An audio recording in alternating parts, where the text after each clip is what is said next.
जी बिल्कुल, अभी election commission के बाखबर ज़राए ने हमें बताया है कि जो सुप्रीम कोर्ट का फैसला आया है और उसके मुताबिक क्योंकि कहा गया है कि शेड्यूल भी दे दिया उसके अंदर, तो सेक्शन 58 इख्तियार देता है इलेक्शन कमीशन ऑफ पाकिस्तान को कि वो शेड्यूल दे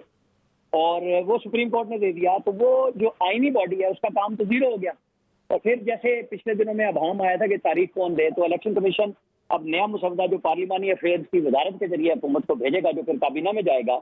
कि सदर के पास जो तारीखें देने का इख्तियार है वो भी इलेक्शन कमीशन ऑफ पाकिस्तान को दे दिया जाए कि जब भी इलेक्शन होना हो तो तारीख, ताकि जो अभाम आया कि गवर्नर दे ना दे, सदर दे, सुप्रीम कोर्ट कहती है कि इलेक्शन कमीशन ने तारीख आगे कैसे कर दी, जबकि 58 सेक्शन में क्लियर है कि जब शेड्यूल दे दिया जाए तो अगर रीस्केड्यूल करना हो तो वो इलेक्शन कमीशन को करना है।